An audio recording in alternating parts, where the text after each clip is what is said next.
Olá! O vídeo a seguir é um capítulo do livro As 6 Lições de Ludwig von Mises. Deixarei esse QR Code aqui na tela caso você queira fazer uma doação via Lightning Network para me ajudar a trazer mais vídeos como esse aqui no canal. Agora fique com o vídeo. Certas expressões usadas pelo povo são muitas vezes inteiramente equivocadas. Assim, atribuem-se a capitães de indústria e a grandes empresários de nossos dias epítetos como o rei do chocolate, o rei do algodão ou o rei do automóvel. Ao usar essas expressões, o povo demonstra não ver praticamente nenhuma diferença entre os industriais de hoje e os reis, duques ou lordes de outrora. Mas, na realidade, a diferença é enorme, pois um rei do chocolate absolutamente não rege, ele serve.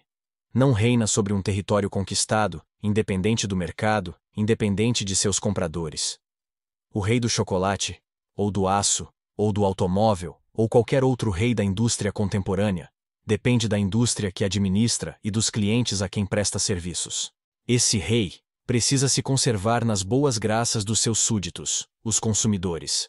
Perderá seu reino assim que já não tiver condições de prestar aos seus clientes um serviço melhor e de mais baixo custo que o oferecido por seus concorrentes. 200 anos atrás, antes do advento do capitalismo, o status social de um homem permanecia inalterado do princípio ao fim de sua existência. Era herdado dos seus ancestrais e nunca mudava. Se nascesse pobre, pobre seria para sempre. Se rico, lorde ou duque, manteria seu ducado e a propriedade que o acompanhava pelo resto dos seus dias. No tocante à manufatura, as primitivas indústrias de beneficiamento da época existiam quase exclusivamente em proveito dos ricos. A grande maioria do povo, 90% ou mais da população europeia, trabalhava na terra e não tinha contato com as indústrias de beneficiamento voltadas para a cidade. Esse rígido sistema da sociedade feudal imperou, por muitos séculos, nas mais desenvolvidas regiões da Europa. Contudo, a população rural se expandiu e passou a haver um excesso de gente no campo. Os membros dessa população excedente, sem terras herdadas ou bens, careciam de ocupação. Também não lhes era possível trabalhar nas indústrias de beneficiamento, cujo acesso lhes era vedado pelos reis das cidades. O número desses párias crescia incessantemente, sem que todavia ninguém soubesse o que fazer com eles. Eram, no pleno sentido da palavra, proletários, e ao governo só restava interná-los em asilos ou casas de correção.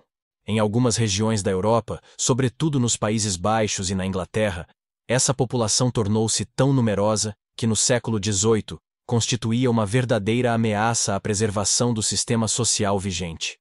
Hoje, ao discutir questões análogas em lugares como a Índia ou outros países em desenvolvimento, não devemos esquecer que na Inglaterra do século XVIII, as condições eram muito piores.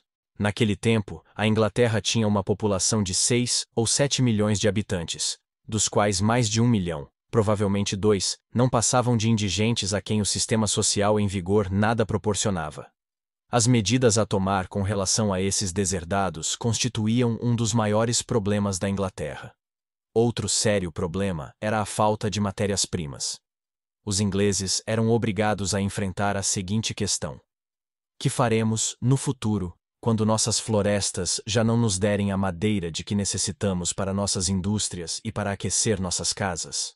Para as classes governantes, era uma situação desesperadora. Os estadistas não sabiam o que fazer, e as autoridades em geral não tinham qualquer ideia sobre como melhorar as condições. Foi dessa grave situação social que emergiram os começos do capitalismo moderno. Dentre aqueles párias, aqueles miseráveis, surgiram pessoas que tentaram organizar grupos para estabelecer pequenos negócios, capazes de produzir alguma coisa. Foi uma inovação. Esses inovadores não produziam artigos caros, acessíveis apenas às classes mais altas. Produziam bens mais baratos, que pudessem satisfazer as necessidades de todos. E foi essa a origem do capitalismo tal como hoje funciona.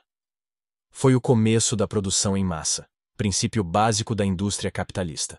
Enquanto as antigas indústrias de beneficiamento funcionavam a serviço da gente abastada das cidades, existindo quase que exclusivamente para corresponder às demandas dessas classes privilegiadas, as novas indústrias capitalistas Começaram a produzir artigos acessíveis a toda a população. Era a produção em massa, para satisfazer as necessidades das massas. Este é o princípio fundamental do capitalismo tal como existe hoje em todos os países onde há um sistema de produção em massa extremamente desenvolvido. As empresas de grande porte, alvo dos mais fanáticos ataques desfechados pelos pretensos esquerdistas, produzem quase exclusivamente para suprir a carência das massas.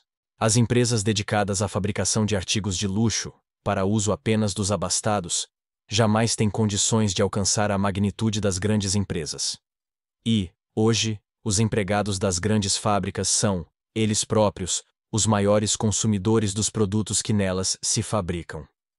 Esta é a diferença básica entre os princípios capitalistas de produção e os princípios feudalistas de épocas anteriores. Quando se pressupõe ou se afirma a existência de uma diferença entre os produtores e os consumidores dos produtos da grande empresa, incorre-se em grave erro. Nas grandes lojas dos Estados Unidos, ouvimos o slogan: "O cliente tem sempre razão." E esse cliente é o mesmo homem que produz, na fábrica, os artigos à venda naqueles estabelecimentos. Os que pensam que a grande empresa detém um enorme poder, também se equivocam, uma vez que a empresa de grande porte é inteiramente dependente da preferência dos que lhes compram os produtos. A mais poderosa empresa perderia seu poder e sua influência se perdesse seus clientes. Há 50 ou 60 anos, era voz corrente em quase todos os países capitalistas que as companhias de estradas de ferro eram por demais grandes e poderosas. Sendo monopolistas, tornavam impossível a concorrência. Alegava-se que na área dos transportes, o capitalismo já havia atingido um estágio no qual se destruirá a si mesmo, pois que eliminara a concorrência. O que se descurava era o fato de que o poder das ferrovias dependia de sua capacidade de oferecer à população um meio de transporte melhor que qualquer outro. Evidentemente teria sido absurdo concorrer com uma dessas grandes estradas de ferro, através da implantação de uma nova ferrovia paralela à anterior, porquanto a primeira era suficiente para atender às necessidades do momento. Mas outros concorrentes não tardaram a aparecer. A livre concorrência não significa que se possa prosperar pela simples imitação ou cópia exata do que já foi feito por alguém. A liberdade de imprensa não significa o direito de copiar o que outra pessoa escreveu, e assim, alcançar o sucesso a que o verdadeiro autor fez jus por suas obras. Significa o direito de escrever outra coisa. A liberdade de concorrência no tocante às ferrovias, por exemplo, significa liberdade para inventar alguma coisa, para fazer alguma coisa que desafie as ferrovias já existentes e as coloque em situação muito precária de competitividade. Nos Estados Unidos, a concorrência que se estabeleceu através dos ônibus, automóveis, caminhões e aviões impôs às estradas de ferro grandes perdas e uma derrota quase absoluta no que diz respeito ao transporte de passageiros. O desenvolvimento do capitalismo consiste em que cada homem tem o direito de servir melhor e ou mais barato o seu cliente. E, num tempo relativamente curto, esse método, esse princípio, transformou a face do mundo, possibilitando um crescimento sem precedentes da população mundial. Na Inglaterra do século XVIII, o território só podia dar sustento a 6 milhões de pessoas, num baixíssimo padrão de vida. Hoje, mais de 50 milhões de pessoas aí desfrutam de um padrão de vida que chega a ser superior ao que desfrutavam os ricos no século XVIII. E o padrão de vida na Inglaterra de hoje seria provavelmente mais alto ainda. Não tivessem os ingleses dissipado boa parte de sua energia no que, sob diversos pontos de vista, não foram mais que aventuras políticas e militares evitáveis. Estes são os fatos acerca do capitalismo. Assim, se um inglês, ou no tocante a esta questão, qualquer homem de qualquer país do mundo, afirmar hoje aos amigos ser contrário ao capitalismo, há uma esplêndida contestação a lhe fazer. Sabe que a população deste planeta é hoje 10 vezes maior que nos períodos precedentes ao capitalismo? Sabe que todos os homens usufruem hoje um padrão de vida mais elevado que o de seus ancestrais antes do advento do capitalismo? E como você pode ter certeza de que se não fosse o capitalismo, você estaria integrando a 10ª parte da população sobrevivente? Sua mera existência é uma prova do êxito do capitalismo, seja qual for o valor que você atribua à própria vida. Não obstante todos os seus benefícios, o capitalismo foi furiosamente atacado e criticado. É preciso compreender a origem dessa aversão. É fato que o ódio ao capitalismo nasceu não entre o povo, não entre os próprios trabalhadores, mas em meio à aristocracia fundiária, a pequena nobreza da Inglaterra e da Europa continental. Culpavam o capitalismo por algo que não lhes era muito agradável.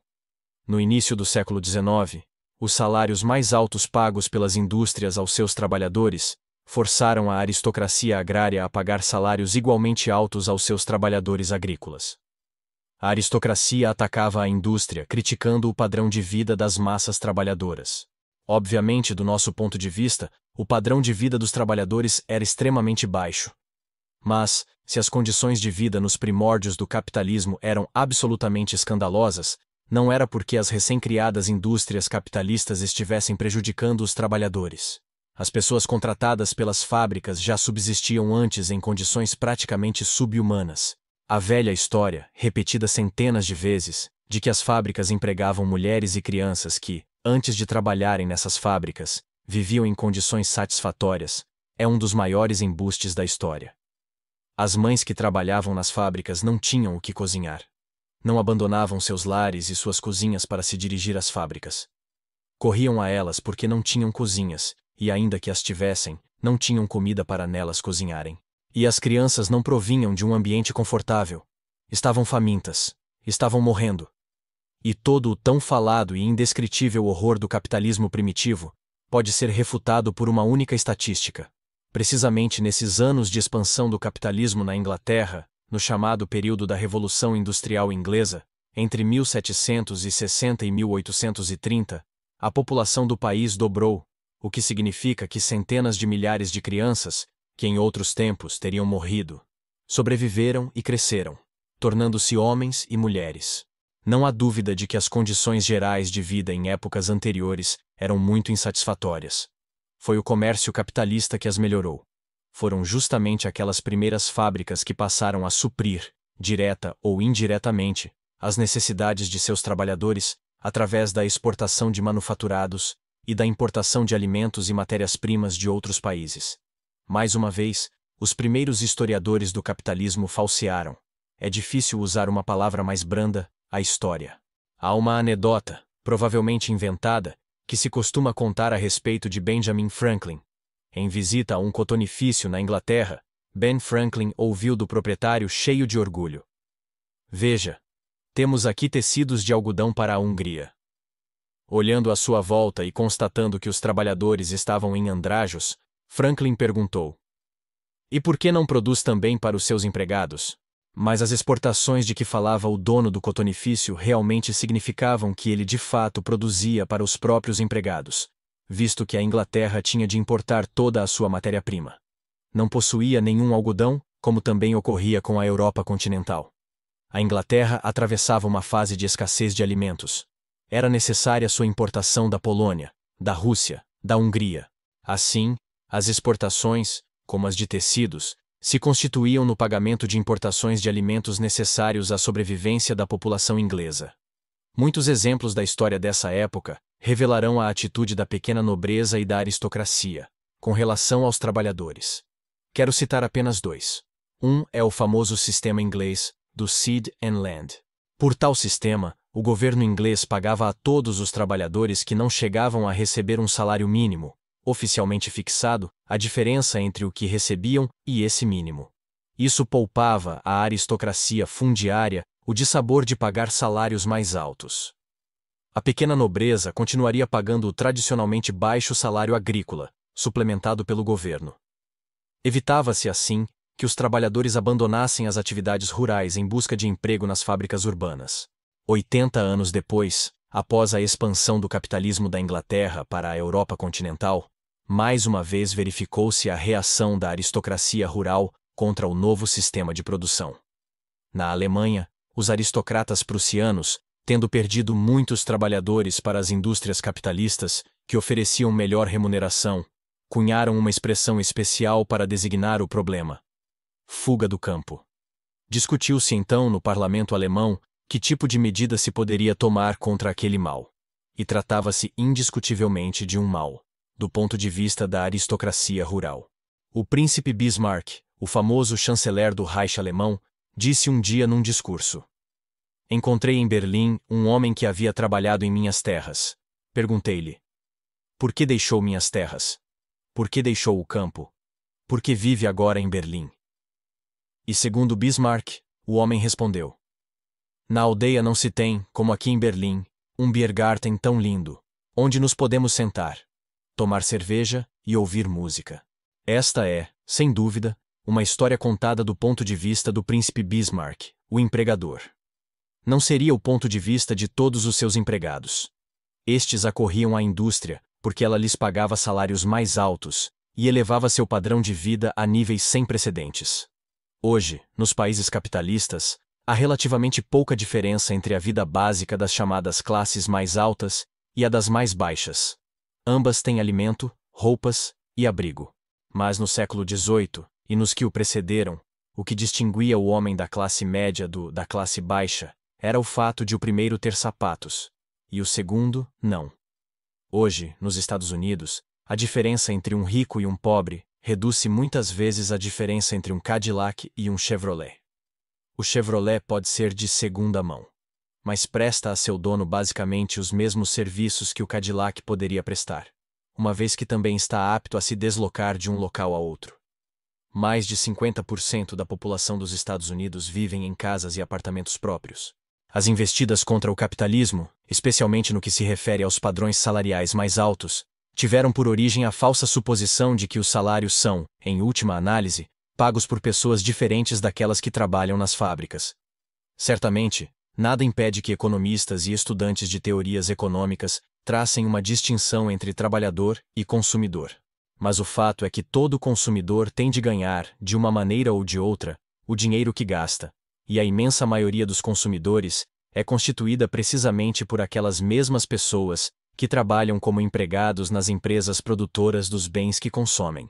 No capitalismo, os padrões salariais não são estipulados por pessoas diferentes das que ganham os salários, são essas mesmas pessoas que os manipulam. Não é a companhia cinematográfica de Hollywood que paga os salários de um astro das telas.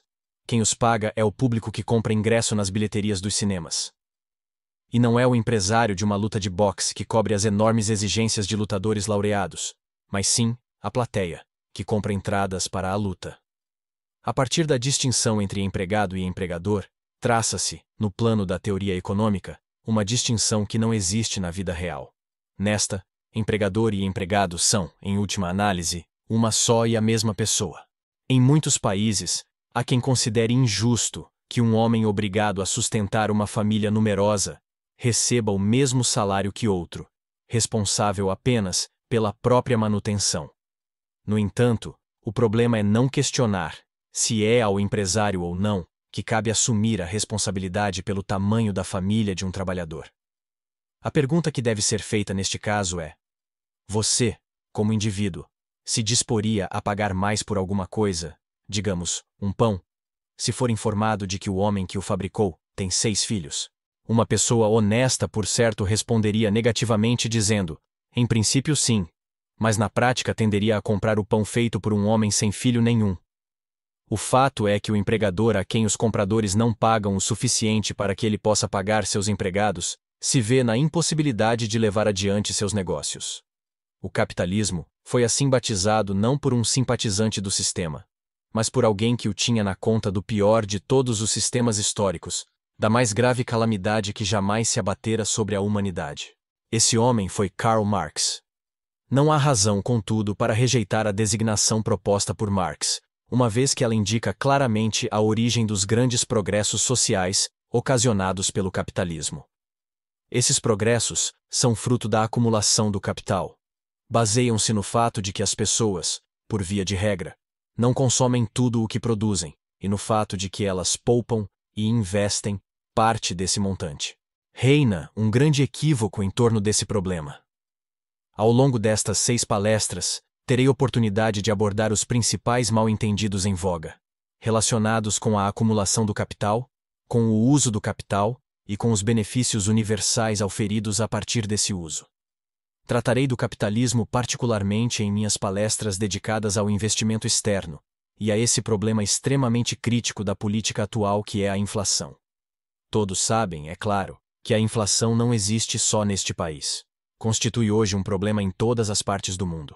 O que muitas vezes não se compreende a respeito do capitalismo é o seguinte: Poupança significa benefícios para todos os que desejam produzir ou receber salários.